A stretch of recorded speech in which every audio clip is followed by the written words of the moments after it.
You're gonna wanna try this.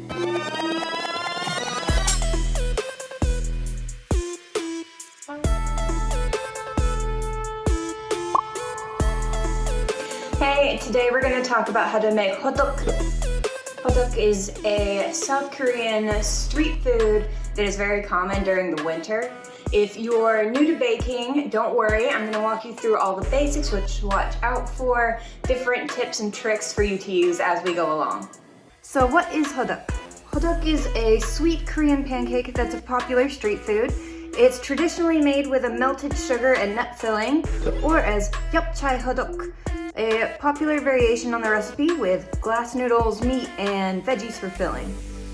Be sure to tie your hair back if you've got long hair like mine so that it doesn't get in the way of your dough later on.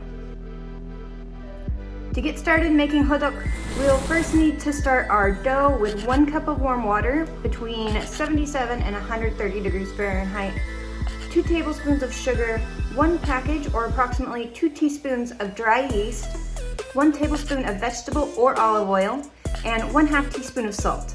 Be sure not to use sesame oil for this step. The flavor is too strong for this dough.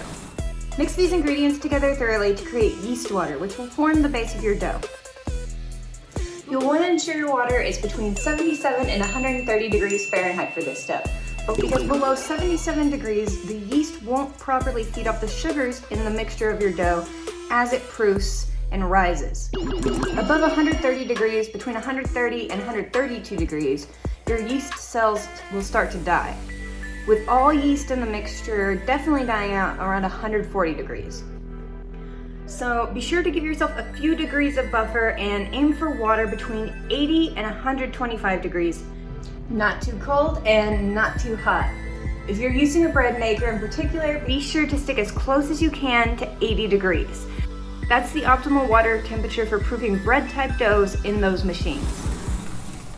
Once you've thoroughly mixed your ingredients to create your yeast water, add 2 cups of AP flour or all-purpose flour to create your actual dough.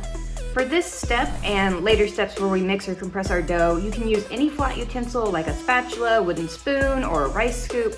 You can also just use your hands if you don't mind getting them a little dirty. After stirring the dough and combining all the ingredients evenly, your sticky dough should still look a bit wet.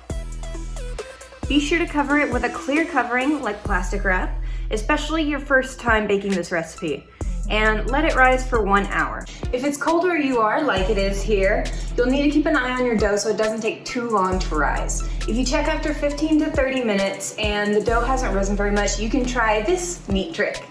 First, fill a pan with boiling water and then place it on the bottom rack in your oven. Do not turn the oven on. We're simply using the oven to create an enclosed, damp, and warm space that we'll use to get the dough to rise at a faster rate. Place your covered bowl on a higher rack in the oven, close the door, and return to check 30 minutes later. The goal in this step is to get the dough to double in size. So keep an eye on your dough, and whenever it gets to about double in size, maybe a little bit more, go ahead and uncover your bowl and knock all of the air out of it.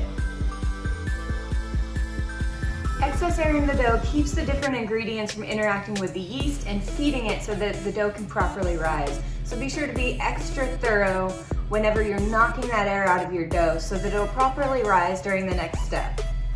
Now recover the bowl and let it sit for 20 minutes or until it has doubled in size again. The time will vary based on how hot, cold, humid, or dry your location is. While our dough rises for the second time, we're gonna go ahead and get started on making the filling, which is a sweet sugar nut mixture. We'll go ahead and make our sweet and nutty filling by combining the following: 1 cup of brown sugar, 1 teaspoon of cinnamon powder, and 2 tablespoons of chopped walnuts. For those who like extra nutty peanut butter or other products, go ahead and double the amount of nuts in this recipe. As stated previously, the filling could be anything, not just this sugar nut mixture. You could use strawberries, chocolate chunks, even savory meat, veggies, and rice. Once your dough finishes rising the second time, knock all the air out again. Then coat a flat surface like a cutting board or your kitchen counter with flour and place your dough on top. You'll need to separate your dough into 8 equal pieces. To do this, cut or pinch your dough in half, then in half again, and then one final time so you have 8 pieces. Then press each piece flat and begin heating a pan with a thick coating of oil to fry it, or with only 2 tablespoons to lightly sear your hotteok on each side. You'll want to set the heat for your cooking oil to a medium heat so the oil doesn't cook away too quickly and your filling has time to melt inside the dough. To check that the oil is hot enough, you can pull off a small piece of dough and trail it through the oil. If the oil bubbles on contact with the dough, you're all set to begin frying. Now, take your flattened pieces of dough. Before adding your filling, go ahead and re-flatten them if they've begun to rise. And be sure to add 2 to 3 spoons of filling minimum.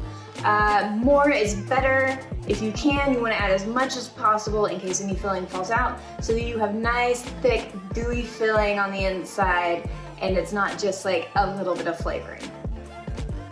From there, you'll pull the sides up to the top where you'll pinch and hold them together. Be sure to watch for any holes where your nuts may tear the dough during this step. Simply coat your fingertips with flour and draw the thicker portions of the dough over the holes and press or twist the top together to seal the dough. Then, place your hand over the pan and slowly flip the dough and let it land in the pan seam side down. If you're worried about hot oil splashing, you can use a spatula to ease this process. At this point, you'll need to wait approximately 30 seconds or until the edges begin to brown so the seam on the bottom can seal. Then, flip your hotteok in the pan and slowly press down to flatten it out. You'll want to cook your hotteok for approximately 3 minutes by the time you're done cooking it, so that the sugar has time to melt inside the dough. Let it sit for a few minutes after so you don't burn your mouth with molten sugar, and then enjoy! Crispy outside, fluffy inside, all delicious. I hope you enjoyed this recipe. I know I enjoyed learning it and sharing it with you. I'm really into international recipes at the moment, so I'm looking into learning an Irish recipe this next week to upload a video for you soon before St. Patrick's Day, or as they say in Ireland, Paddy's Day. So I'll try to find you something traditional from Ireland that maybe you haven't seen before, and if you're looking forward to that and other international recipes, go ahead and hit that subscribe button so you don't miss out on any videos in the future. And I'll see y'all in the next recipe. Bye!